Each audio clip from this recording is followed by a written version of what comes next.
Hi everyone, welcome to the Spirit Sisters podcast, where we gather around the virtual hearth to share sacred stories and stories about our life journeys. The stories that we share on Spirit Sisters are always very human stories, and I hope that they find a way to connect with you in a unique way. My name is Karina Machado, and my life's passion is sharing these stories that remind us that at a fundamental level, we are all one, because we are more than our bodies. My guest this week around the virtual hearth is Philip Hasheider, who is an American farmer and family man and a near-death experiencer. Philip's story is the most beautiful reminder that we are indeed more than our bodies, and that beyond our bodies there is a love that exists that is, I guess, while we're down here on earth, impossible to fathom. Philip does a very beautiful job, though, of expressing the love that he experienced in that realm. I'm so delighted to bring you this interview as my final interview of the Spirit Sisters podcast this year, because I feel that it will help us end the year on an uplifting note. Our world has been very, very troubled of late. It's a very sore and wounded world, and so many of us are suffering. Now more than ever, I feel that it's so important to share these stories, which are really medicine for our times. Just before I take you to my interview with Philip, which I'm hoping you are really going to enjoy, I'd like to share that my Reconnect and Create app is on special until the 2nd of January. It's 20% off. Now, my app is designed to support people in midlife, women, but not just women, whoever needs it, in fact, to reconnect with their spirit and their creativity. And what I'd like to do is actually join you on the journey. So my intention is to begin using my own app on the 1st of January to help me finally complete the novel that has been 5 years in the making for me. I would love you to come on this journey with me, and my plan is to create a supportive community where we can exchange ideas and thoughts and really just support each other to bring these creative dreams to life and or reconnect with the essential essence of who we are, which you'll see Philip is about to really talk about in his conversation with me in just a moment. So I'd love you to join. Please check out studio.com/Karina. I will link to it in the show notes. And I'd love you to take advantage of the 20% off deal until the 2nd of January and to join me as we walk together on the Camino of life and the Camino of creativity. And now, without further ado, with my festive season blessings upon you all, for you and your families and loved ones, please enjoy my conversation with the wonderful Philip Hasheider. Hi, Philip. Welcome to Spirit Sisters. Well, thank you, Karina. I really appreciate being here talking with you. I'm really, really delighted to have you here, and I'm about to explain why. I'm going to give you a little insight into one of the reasons I wanted to get you on the show today to share your absolutely remarkable story with our audience. So I've got a file called Notes on my phone, and I mean, we all have it, but I've got one that's called Messages from My Heart. And on Sunday, the 20th of July this year, I wrote, listening to this podcast, the farmer speaks of the God essence, and he says it like one word, God essence, God essence. And that really struck me. And then I've written down, Philip, I would love to reach out to him and have him on the show. So here you are. Thank you so much for your kind words. I appreciate it. But it's a pleasure to be here to share my story with you and your audience. Wonderful. So a quick glance on YouTube shows me that you have done many, many interviews and you've reached hundreds of thousands of people. You share your story so amply and so generously, Philip, and I really am grateful for that. And I'd love to ask you as we begin our conversation, what is it that keeps you telling your story?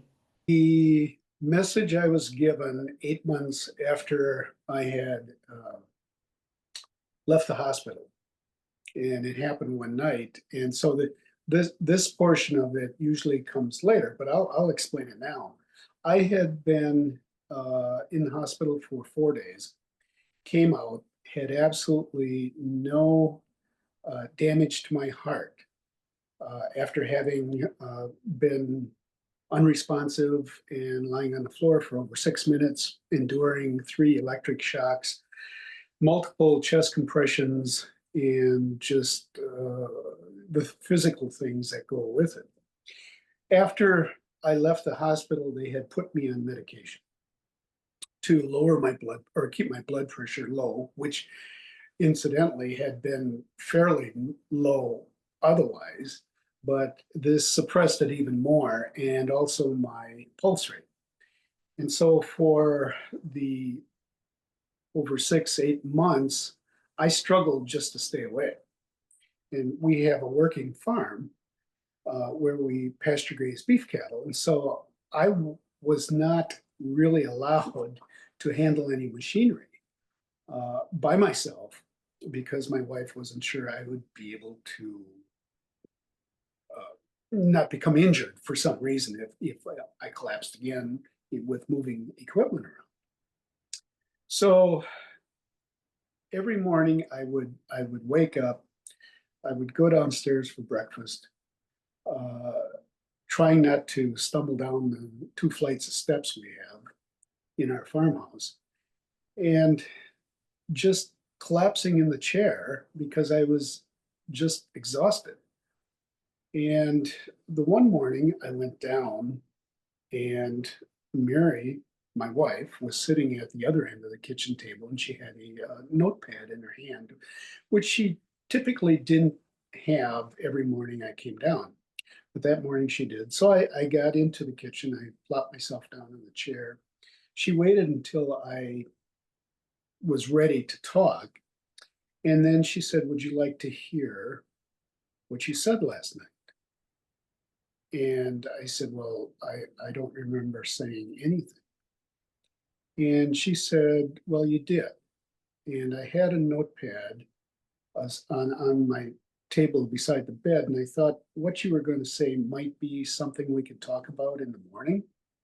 I had no idea what it was going to be. So I said, "Okay, what did I say?"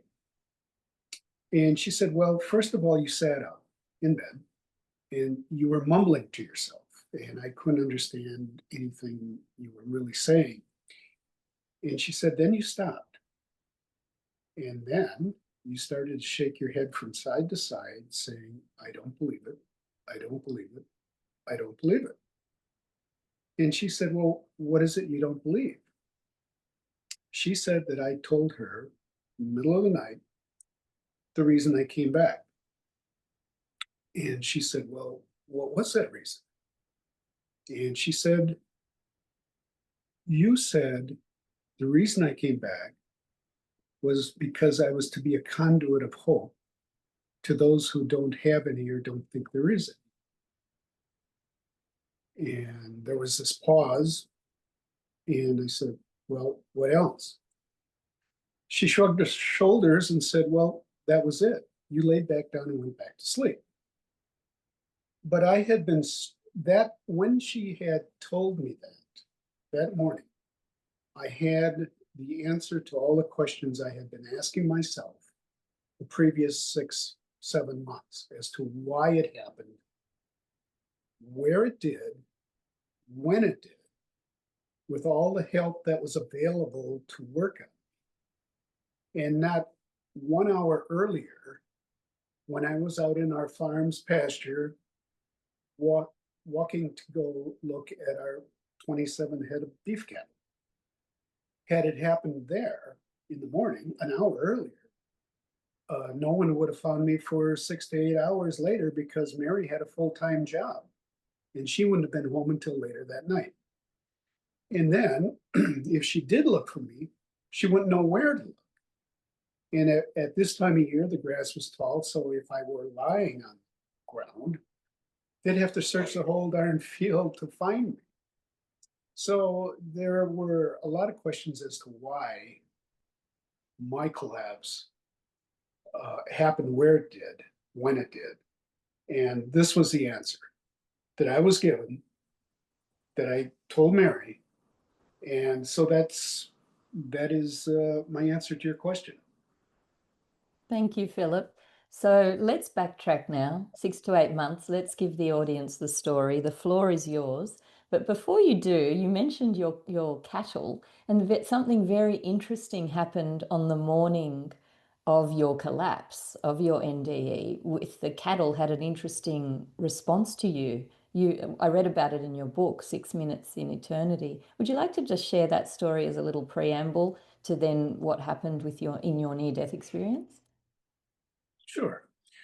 When, when I got up that morning, which was a fairly typical morning on our farm, I had no idea that by the end of the day I'd be in the hospital and that I would have become an expert in dying or an expert in hope.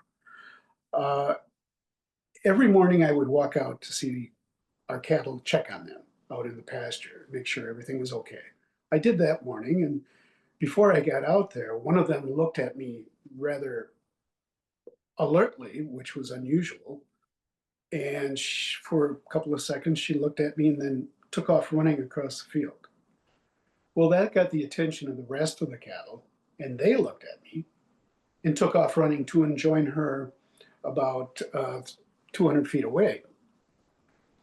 And I thought, that's really unusual because they had never, ever done that before. Not even the morning before when I was out there, because I could walk amongst them, scratch them, talk to them, and most of them wouldn't pay any attention to me. They'd just keep eating. But that morning, as I look back at it from this vantage point, there was something about me that morning that our cattle that I was so familiar with did not recognize. And it must have caused them concern. Maybe they got afraid of what they saw. So I'm still not exactly sure what it is they saw in me that they didn't see the morning before, or even as a matter of fact, after that. Anytime I was out there after that, it was back to the same routine. I mean, it was normal. But that morning was different, and I had no idea what that meant.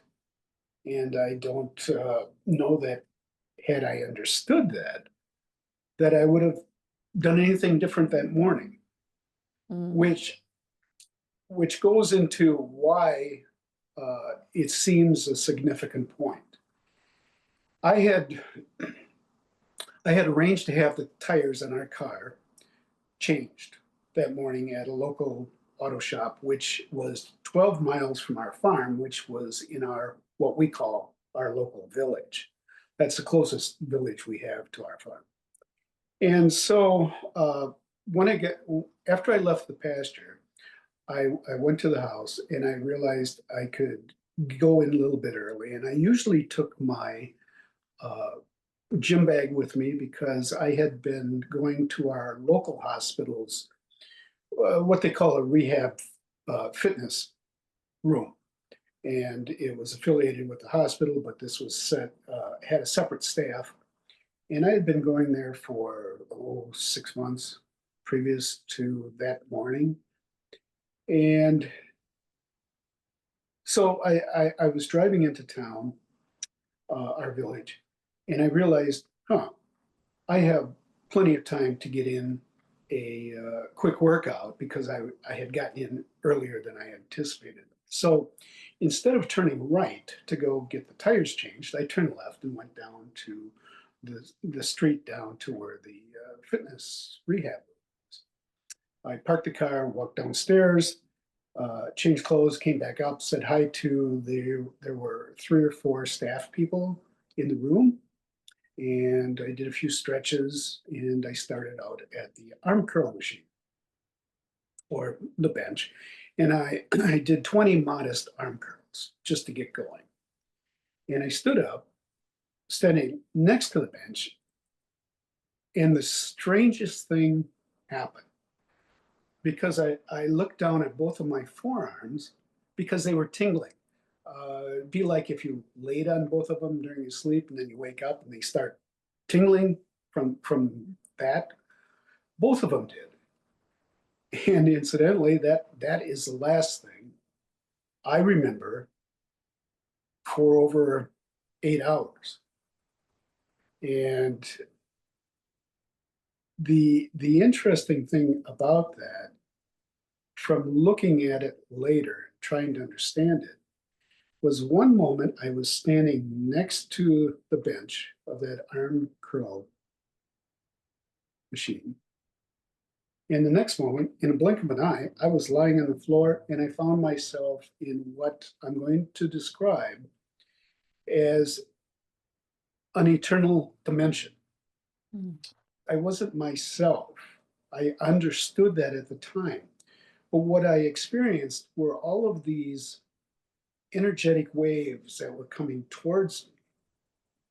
But not only were they coming towards me, they were passing through me. I was sitting on what, I'll use a human word, something akin to a raft.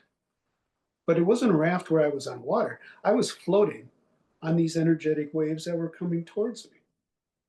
And it felt so comfortable. The waves coming through me felt like I was being marinated with love. And it felt so welcoming. It felt so lovingly. I mean, it's a, I've never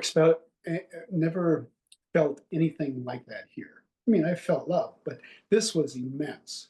This was complete. And so I'm sitting there. And of course, at this stage, I had no idea that I had collapsed. But this seemed like I had been there before.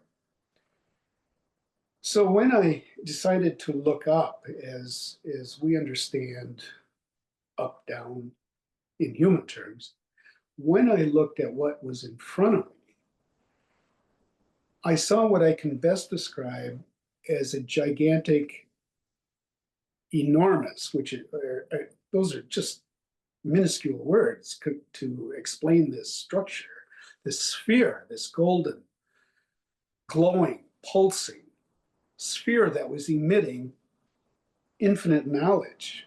It was emitting welcome. It was emitting love.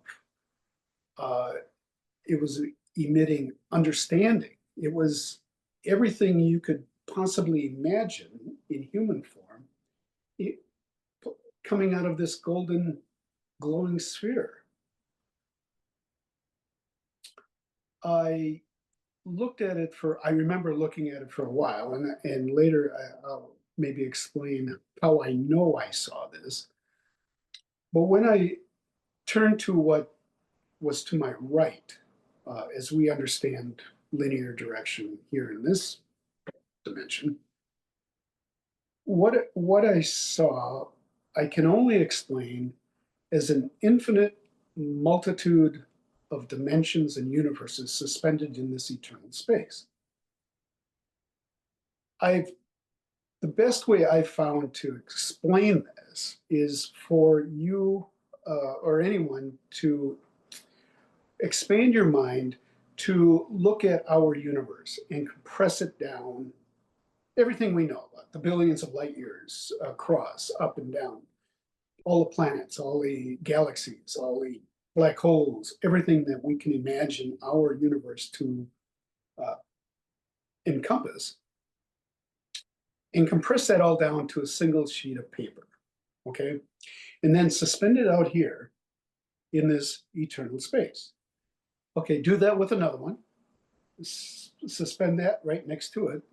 And you keep doing this in a lateral direction, a vertical direction, a front, back, however, crosswise, however directional you can consider, where all of these separate universes and dimensions. But yet each one of them had an energetic filament that reached up and attached to what I'll describe as a spider web-like matrix that surrounded this golden sphere, this golden pulsing, what I call the God essence, uh, the source of all creation, the divine creator, whatever term resonates with a person as to a supreme knowledge, all knowing, all loving, all encompassing, an eternal dimension. And it too was pulsing this love, this knowledge, this welcoming, this acceptance into each one of these infinite multitude of dimensions. It was throbbing with energy, this whole sphere, that area dimension I was in. And it felt so welcoming. I mean, it felt like I was home. So at this point, I remember thinking, okay, I'm going to see what's behind me because these waves keep coming through me. I want to see where they go. So in relation to how we understand front and back, I turned to take a look. And what I saw, I can only explain as infinity. And that's because the emotion of eternity acted like a magnifying glass so that the farther I looked, the clearer everything became. It's a tough concept for a human brain where we're confined to spaces to understand that an eternal space can exist where there is no end. There is no start, there is no end. Because we're programmed here to know that there's a beginning and there's an end. And whatever's on either side of that is not within our realm of understanding. Well, I thought that at one time too, but now, after having had this experience, I know that there is a whole different expression of eternity that makes sense to me now. So while I was sitting there looking at this, um, there came a point when I looked at what I considered my hands, okay? But it was like I was looking at a translucent hologram of myself. And it was me that I recognized, which later, I mean, I didn't realize it at the time, but later I understood why this appeared to me. But yet, the whole time I was there, I had absolutely no idea that there were a dozen people back in this fitness room working to pull me back, working to restart my heart. Had I known that, I would have told them, don't bother. Because where I was so good. I hadn't even, Mary understands this, my wife, and it's nothing against her, but she understands that this was an extraordinary experience and that the pull and the feel of that dimension was such that things here did not seem nearly as significant. So had I known that, I couldn't have called any of them anyway to tell them not to, not to worry if they didn't restart my heart because I was fine where I was. And then, ironically, in less than a blink of an eye, I left that dimension and I was back in my body. I had just taken the longest trip I had ever taken in 6 minutes. And I came back with an experience that would take me a long time to understand, but even longer to try to explain to it. And so it was about 8 months later then that I had my answer as to why this all happened. And so, again, coming back to your original question, that is, I don't want to say it's my mission, but whenever anyone asks me, I will give my explanation of what I experienced. And hopefully that offers some hope to other people that there is life beyond this, uh, which beyond this existence that we have here. Uh, One of the first things I understood when I finally recovered enough to think about what I experienced and to piece it together, one of the first things I understood was that uh, our bodies are more than the sum of its parts. When I was standing next to the machine or the bench, the arm curl bench, looking down at my forearms because they were tingling, I had all the same body parts that I had just a second later when I was lying flat on the floor dead, except for one thing. That was the inner essence of me, which I had seen as little sparks shooting out from the surface of this golden, glowing God essence. That was me at one point, and that was the part of me that inhabited my body until I collapsed. And that was the part of me that left and re entered this eternal dimension and expanded enough into a facsimile of my human form here in what I said was, it appeared to be a hologram, so that I would know that it was me that was there. My soul would recognize that this is me, but this little spark is expanded into what I was, a form I was here, so that I would understand where I was then. So it was an extraordinary experience, but there's a lot around it to try to explain. And I've come to an understanding of a lot of it, but I don't know that I've reached the end. And I think I will have more answers as time goes on. At least I hope so. And and if I don't get any more answers, well, I'm satisfied with my experience because I know what I saw and experienced. And whether or not anyone else wants to believe it, that's their choice. All I've ever done is, in any interview that I've done or talk at some groups, is explain my experience and let them decide because they have to decide on their own. Uh, I don't do this professionally. I mean, I've not monetized my experience in any way other than I did write a book. But that was me trying to understand my whole experience. And then it became a part where perhaps it would be useful for other people who don't listen to podcasts or something. So it's been an interesting journey even since that time, because the more I understood what it was, the more it confirms to me what I experienced. And incidentally, it's come to the point now where I cannot unsee the things I saw there. And I cannot unexperience the things I experienced in that eternal dimension.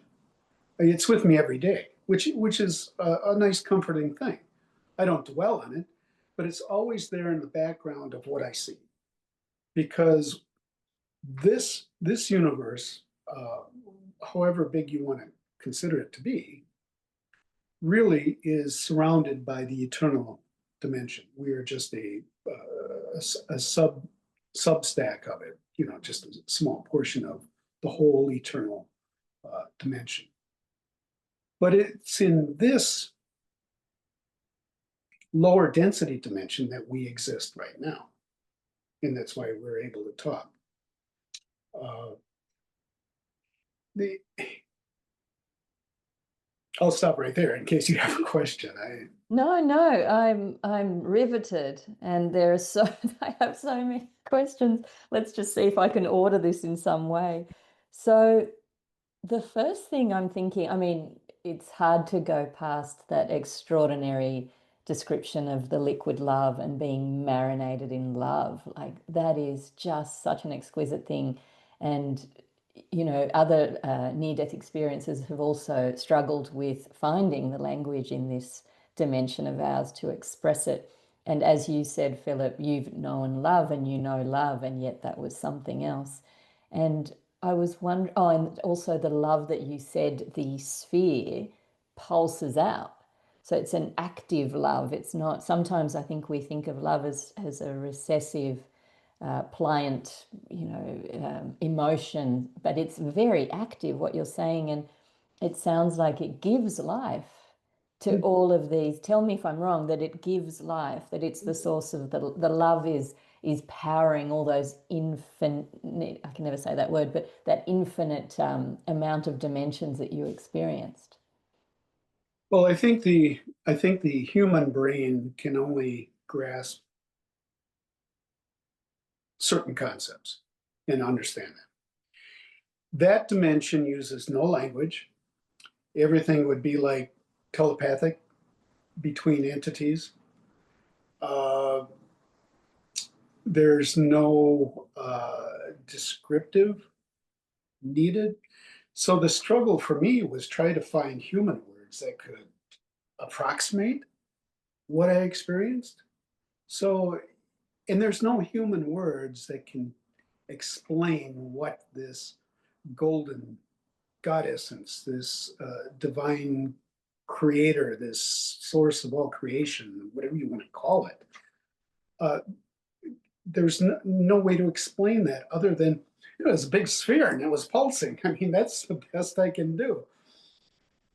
Mary, my wife, said that for quite a while, a couple of months anyway, after my experience, she said I'd be looking around all over wherever we went, looking for that color. And I've not found it. I have not found it anywhere here in this planetary sphere.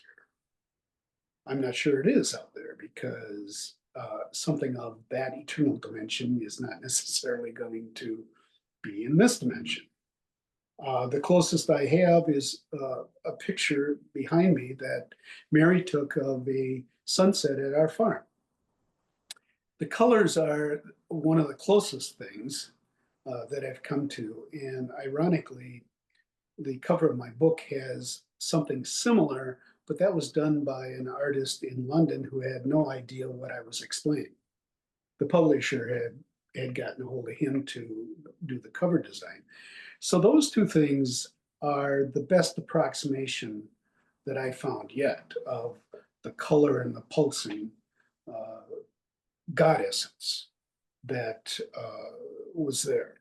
The other thing that I did notice when I was on this so-called raft was there were other entities sitting in the same waves that I was. Now, I did not talk with any of them that I remember. I did not have any contact with them that I remember, but I knew that they were not all human. So that gets into a whole another topic of, well, what were they?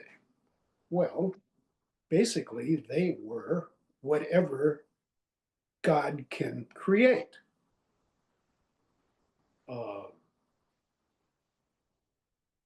Animals, fish, trees, plants, something we can't even comprehend.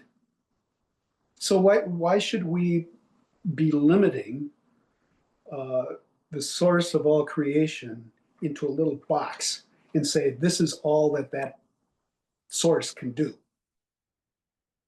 Well, that's a human brain trying to analyze it and reconcile their minuscule knowledge with an infinite knowledge.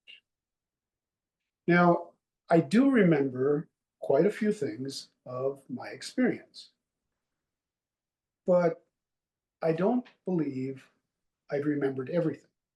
And I use an analogy in my story about if the human brain contains 8 gigabytes of memory, okay, let's use that as an example. And all of a sudden, one is exposed to infinite knowledge. And how do you bring that back and incorporate it within yourself and just not fry your brain?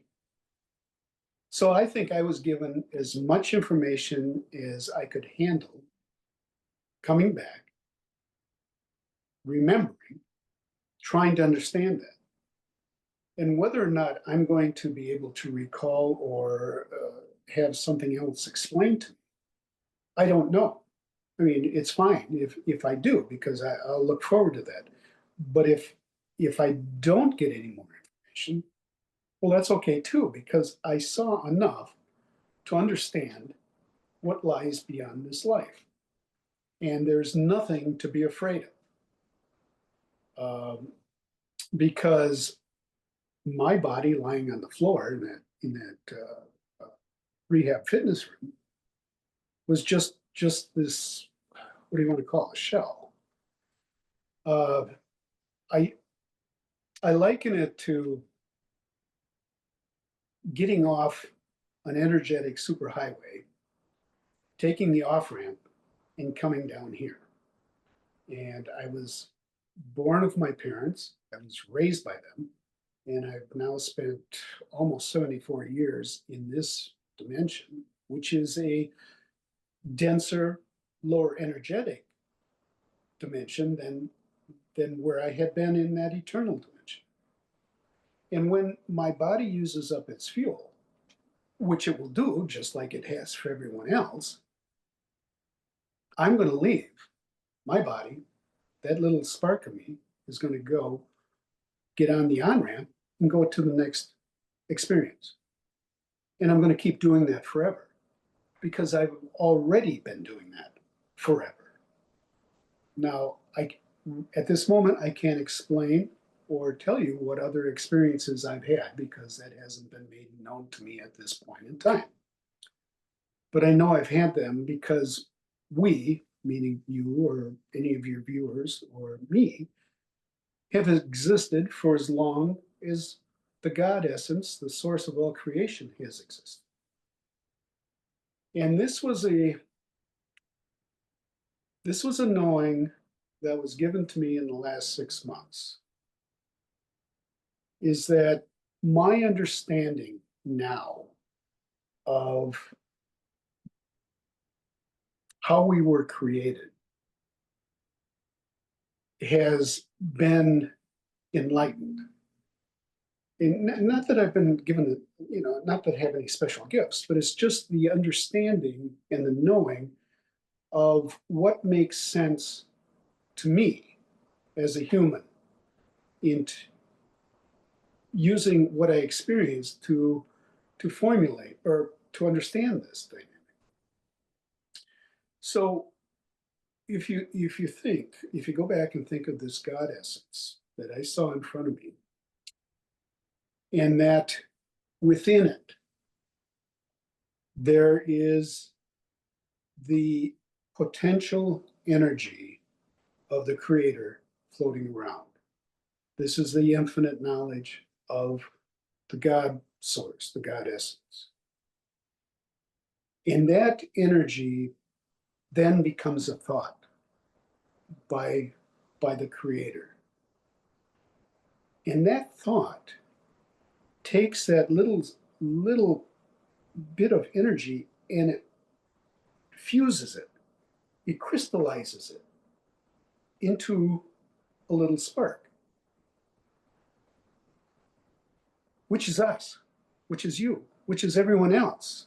That's what's within us. We carry the DNA of the creator energy. We carry the DNA of God. And so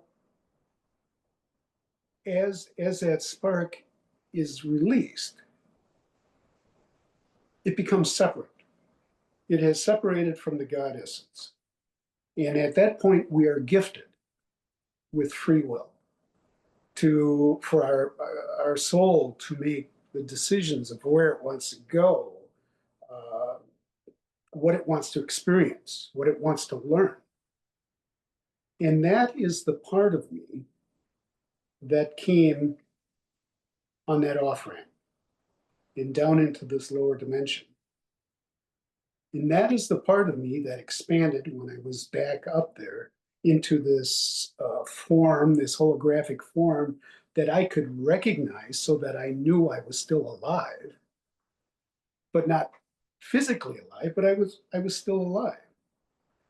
And so if this all happened to me, it certainly has to happen to everyone else. Now, your viewers or anyone else can think this is crazy. That's fine. Or they can consider it and see if it can help them in their own life. That's all I'm trying to say. I'm not trying to sell anybody anything. I'm not trying to tell people what to think. This is what I experienced, and this is the way I understand it. And so, if we can get to that point and understand that we are all connected, we are all of that God essence, we are all joined together. We come here in different forms. We come into this lower dimension because that spirit energy that I was in can exist here, but it cannot function like we do as humans. I mean, we come into our own species. Animals come into their own species, and they have their own consciousness. But we have to come here as humans.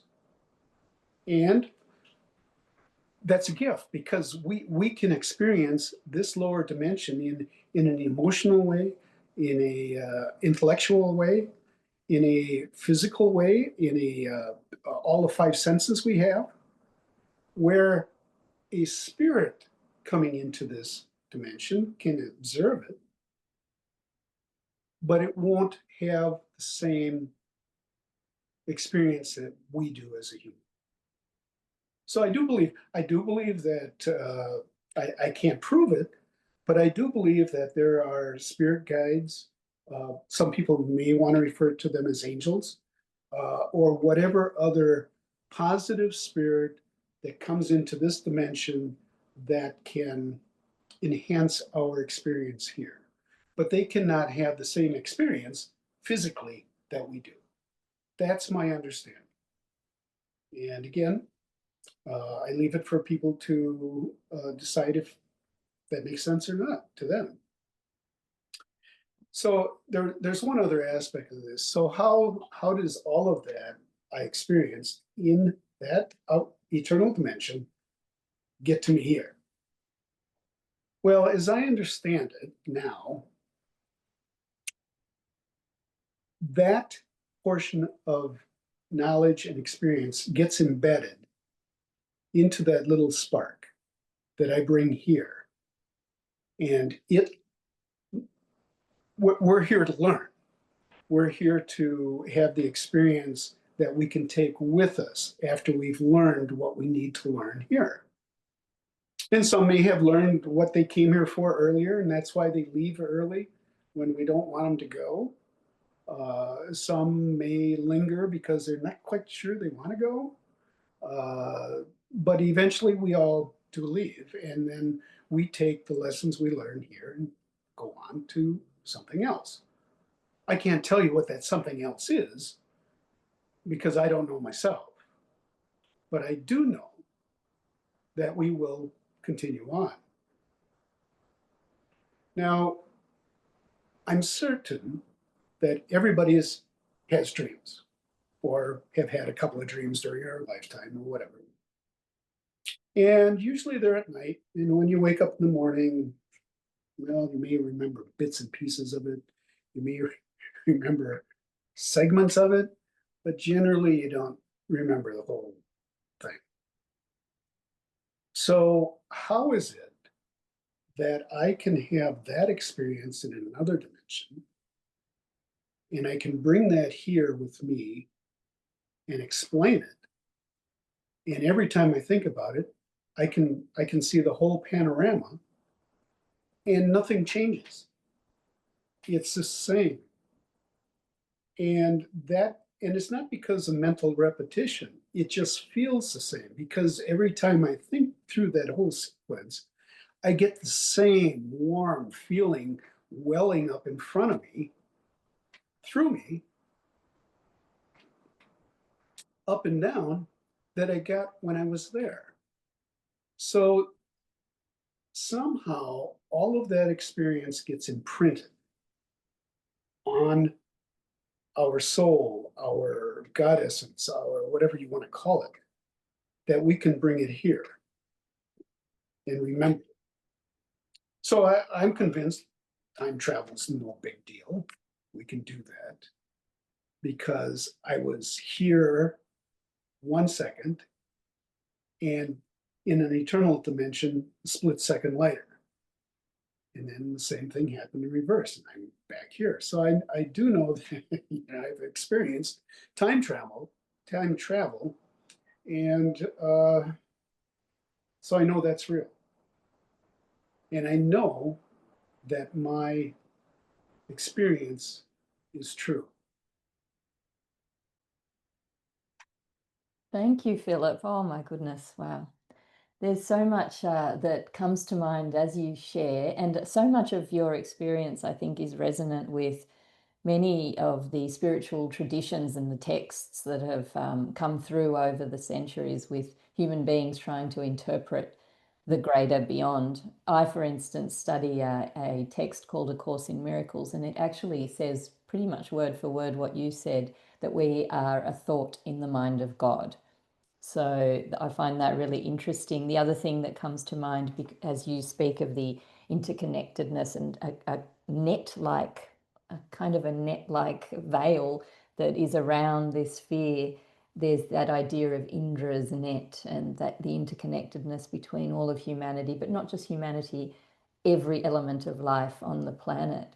And I love what you share around interconnectedness, and how that can, if we were to embody that knowledge of our interconnectedness, everything would be different on our little planet. And we can. It's that we choose not to. Free will. Yeah, we could have complete peace around the planet. We could have complete caring around the planet. We could have complete love around the planet, but we choose not to. And until we get to a point where enough people choose that, I'm afraid we're going to be stuck with the consequences of our choices. And we are. I mean, we are the only ones that can make the choices. We are given free will, so we are given the choice to do this or that. And there are consequences to that. Now, I do believe, and this is another thing that has come to me in the last couple of years, I do believe that we have what people call guardian angels, guardians, guides, that sort of thing, a spiritual entity that is here. But to me, they do not do things for us. They do not tell us what to do. We still have our own choices to make. And by that, I mean, I think they provide the opportunity to make the choices. I think they allow the space to open for choices to be made, but they don't make the choices for us. That morning, that October morning, I had a choice. I could have gone right to get my tires changed, but instead I turned left. And that made all the difference.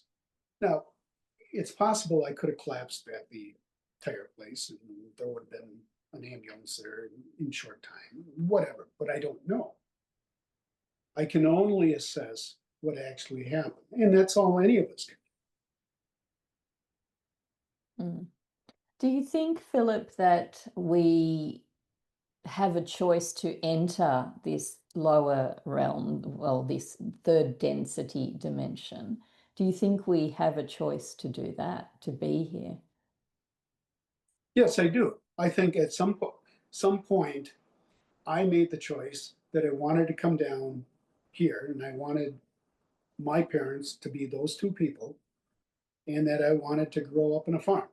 Now, I think that portion of it, growing up in a farm, happened because of the situation that my parents were in. I don't know, and I can't say that, well, okay, I'm up here, I'm coming off, I want to be a farmer, or I want to be a scientist, or I want to be a librarian, or whatever. I think those are life choices as you learn here. But I do think, and I have no way to prove this other than what I understand from my own experience and the knowing that I've been given. I do know that I made a choice to come down and chose my parents. To learn whatever it was my soul thought it needed to learn at that time. And again, I can't tell you what that was either. Someday I'm going to understand it. But some people may say, well, that sounds a little wishy washy. But I don't know how else to really explain what it was that brought me down into this lower dimension.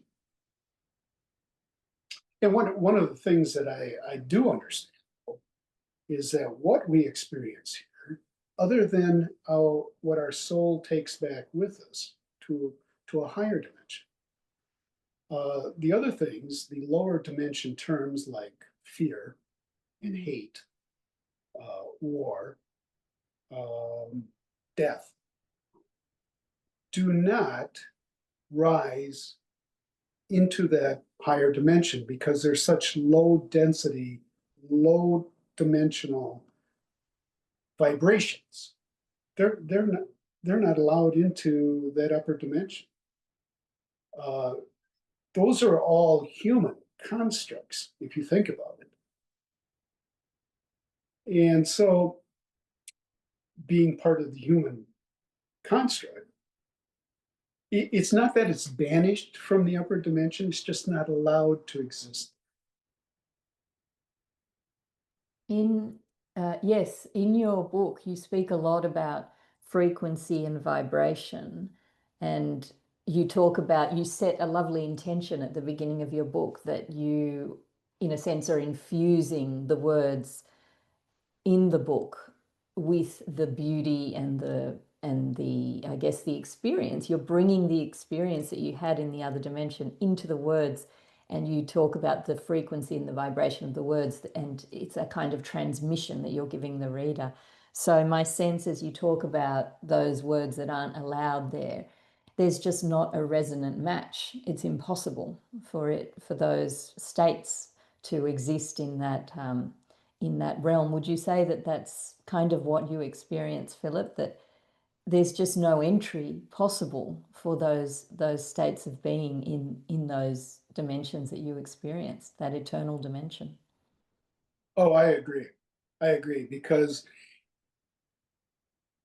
everything I experienced there was love, understanding, infinite knowledge, which, when you think about it, has all the answers to anything that we could possibly imagine as a question. Um, we get knowledge here, but it's derived from trial and error, and that's built upon. So everything that we deal with here has an underlayer of a previous set of circumstances. I mean, we build upon what somebody else had done previously. And I'll give you an example. I mean, war. We are always going another step above what the last thing was, and the last thing, and we continue to destroy each other, and we don't have to. But again, it comes back to money and greed. And those, again, are human concepts that do not exist in a higher dimension. The same way with death, that doesn't exist in a higher dimension. So the things that we typically consider here as normal really isn't. I mean, it's man-made or human-made. But yet, this probably doesn't really relate to your question, but we tend to put a term of personage on God and on certain people through history that try to make them human-like, and you can't. I mean, God is God, and not in a super religious sense, but everything we have comes from that source of all creation. How else can it be? I'm not a proponent of any particular religious sect or anything, because those, again, are all human-made constructs. Mm. And so when we're thinking about, so firstly, I've got a few thoughts around that and around what brought you back, because in many near-death experiences, there is a threshold that is reached that they know they can't cross, or there is a voice that says, you haven't finished your work, you have to go back. Your experience doesn't have that. As you say, you found yourself there, then you found yourself back. I'm wondering about love and about the infinite creativity of love and its role as our ultimate guide, being that spark of the God essence. Do you feel that love brought you back? Do you feel that the love of all of those people who were working so consciously towards your return is what brought you back? Well, possibly. I don't know that. I haven't been given that sense that that was the real catalyst for bringing me back. Well, why wouldn't it be? Because all of the EMTs that were there were doing it. I didn't know any of them until afterwards when I went to talk with them and find out what they did, because I was curious as to what happened that period of time I was on the floor. But yeah, they're all genuinely caring human beings. And so when you have that sense and you have this service, the dedication, the devotion to helping another human being, that's all love. And so when you have a dozen people surrounding you with that energy, soothing and working and trying to heal what was broken, yeah, that, how can that not help a body? I think a body responds to that. So it's a good question you have, in that, yeah, why wouldn't it be that way? And it's not that other people can't survive by somebody who just, you know, kicks them and they start breathing again. That's an odd way to put it, but that's still a sense of love. It may not appear it, but it was a person wanting to affect a difference in that person. So whatever the intention is, maybe beside the point. So yeah, I think that may be something I need to think a little bit more about, because I hadn't quite looked at it that way. And you mentioned just then the way that as human beings we fall into patterns of fear and we stack our resentments and our bitternesses one on top of the other, and we could speculate that that is what eventually creates a war. Do you think that potentially that's why the teaching of forgiveness is so important? It's about breaking that pattern. It's about creating a new way forward so that we can. It's like making a crack in the firmament. Like we can go forward in another way. What are your thoughts around forgiveness and how that can help us break that cycle that's so toxic? Forgiveness is probably one of the hardest things for humans to do. Uh, just is. I mean, usually we want some sort of revenge for an act upon us or upon our family or whatever, some bad thing happened. We want to be able to blame somebody because that makes us feel better. So it becomes not only uh, an ego thing to either put up a good front or to blame somebody for our misfortune when sometimes things just happen. I think because we all have free will, there are going to be actions taken by others that won't align with ours. But yes, I think to forgive is probably the hardest thing for people to do, and it's tough. But I think once a person does, it releases them from the hold that the other person might have on them, or the actions taken by another person would have on them, because then you're free. If you harbor that unforgiveness within you, then it's going to come back to you because you internalize something that is not healthy. And I can say that, when I don't have many points where I can say that something tragic happened to someone in my family or friends. But I think looking at it realistically as to who is going to hurt the most, I think if you're able to forgive yourself or forgive someone else, that's an act of love itself. And I think when you act in love, it will come back to you as love. That's beautiful. Thank you. I've often reflected on that same idea. I've often also thought of this life in the third dimension as a kind of a treasure hunt where it's almost like a game, and I hope that doesn't make it sound too flippant, but the whole point of the treasure hunt is, in my imagination, in my thoughts, tell me what you think of this, to remember that love, to remember that spark, to remember that we are a child of that God essence. Well, I think that's true. And it can be a game. I mean, life can be fun. There's no reason that it can't be.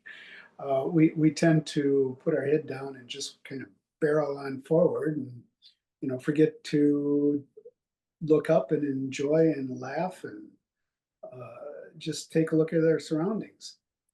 It's a privilege for us to be here, and because as I understand it, there's lots of other uh, sparks that are waiting to come, and that when we leave, someone else will come in or something else. So yeah, it can be a game. I'm not saying it needs to be a frivolous game, because when you're dealing with people, you're dealing with a whole plethora of emotions and everything else that goes with it, being a human here. And which brings me to a point. I've had this extraordinary experience, and I've tried to explain it to other people, but yet the moment I collapsed at, at in that fitness room, everything got dumped into my wife's lap. The farm, the finances, my care, her looking out for me, her having to inform my family and friends what happened, her not knowing if I would be mentally cognizant after I did come to. Uh, so there's the person who has this extraordinary experience, me. And there's everybody else who gets the ripples. And they're not always nice. The feelings are not always nice. I mean, I had struggled for quite a while trying to get myself back here. I had I had what I call an interdimensional confusion because sometimes I had my feet still, one foot still back at that eternal dimension, wanting to get back there, and then I'd have my other foot here, having to deal with this dimension. I mean, because I had that extraordinary experience, I haven't been given a free pass. I still have to pay my bills. I still have to work. I still have to uh, follow the rules of the road, and that sort of thing. So that's everyday life. But I get a chance to look at it much differently now because of what I experienced. So, how And would you say it has changed you? Sorry to interrupt you, Philip.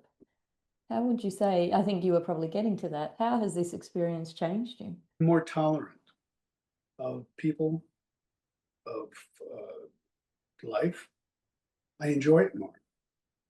I take time for the little things that I didn't as much before. On a farm, you get so darn busy during the day with the task ahead that it's kind of like bulldozing ahead trying to get each job done. So you get 10 minutes at the end of the day. Now I take time to stop and just consider where I am. I value my friends more. I value my family, my wife. I mean, she's put up with a lot just so, you know, I would still be safe. Um, she had, she'll admit it, she had trouble because she wouldn't know what kind of shape I'd be in when she got home at night, or even if I'd still be there. Um, so it's a profound shift in not only my life, but my family's life and my friends' life. And I I don't know how to alleviate that. I can't change that. But then they've learned too about resilience and that they can deal with something that was really a stressful point in their lives. Um, since in the last 2 years, Mary and I have done some reading by people who have done research on NDEs. And they found that one study found that for married couple, where one spouse has an NDE, like I did, and the other spouse didn't, like Mary, that the divorce rate is like up to 80%. And it's an astonishing, but I understand it now because one person has this extraordinary experience, maybe can't verbalize it, maybe can't explain it, maybe it doesn't, and the other person hasn't. And so they see this other person, such as myself, who all of a sudden doesn't think paying bills is a big deal, doesn't think getting your clothes washed is a big deal, and any other thing that goes with living every day. It just things did not make as big of a deal to me after my experience as they did before. I mean, some days I can throw up my hands and just walk off by myself, and I'm happy with that. And there's this wake that goes in the other direction, and there usually follows a discussion. So, so yeah, there's a lot of facets to that by itself, the human interaction. Yeah. And then I have people, friends, who have no idea what I'm talking about. You know, it's not that they've left me, but it's just not something in there, that they want to discuss. Oh, we do the best we can, and for anyone listening, all I can say is take time to forgive yourself for not doing what you think you should be doing. Be yourself and go from there. Mm. That's a lovely message, and we're coming to the end of our conversation, Philip. And I'm so grateful for your presence today, your humility, your humour, your willingness to share this remarkable story. It's all very well received, and yes, with gratitude. But just as we come to the end, is there? So you've told your story many times with such generosity. Is there a message that deepens or I guess shines brighter in your heart the more you tell it? So something that's really standing out, like a little jewel gleaming. We are here to recognize the divinity in everyone we meet, everyone we don't meet, everyone we like, everyone we don't like. We are obligated to recognize that divinity on our journey here. And to me, the hope of what comes after we leave here is that we will continue. And that hope is the pathway on all our journeys that we can take with us. And that's the pathway in which we can walk if we choose to. So that's what I would leave for people, is that hope is a pathway if we want to choose it. Thank you, Philip. And would you mind sharing where the audience can find out more about you and about your beautiful book, 6 Minutes in Eternity? I've read lots of NDE books, and yours stands out just for its depth, I think, and your willingness to go into lots of detail about how this experience, not only how it unfolded, but how it impacted your life in the post-experience phase. So yeah, share a bit more about 6 Minutes in Eternity and where our audience can find it. Okay, it's available on Amazon. It's a book. I don't do commercials, but this is it. To look for, it's available in Kindle. It's an audiobook for those who prefer to listen to it, done by a wonderful friend of mine who lives in Philadelphia. Charlie's great. Uh, if people are interested in contacting me, they can write to me at philiphasheiderbooks.com. And I'm also on Facebook at phasheider.com. Fantastic. I'll link to all of that, and we can go from there. Now, my final question, and this is what I ask all of my guests at the end of the show, and I've been refining it a bit, but at the moment it looks like this. What can an encounter with spirit teach us about living life on earth to the fullest? When I recognized the face and the pulse of God, and I could reach out and touch it and not get burned up, and felt like it wanted me to meld with it, to join with it. That changes. That changes a person. Now, I'm not advocating that anybody try to do that because you may not come back. You have to think it through of what it could mean to you. Uh, Understanding that there is a power and an intelligence behind us should, I would hope, be comforting, because that means we're not alone, that we are part of something bigger than what we think we are right now, regardless of our circumstances. And I know that's hard for some people to accept because of where they are in their own life. But take the time to think it backwards. Like, okay, where did I come from? Why would I be here? What am I to learn? These are all questions that come from an examination of oneself.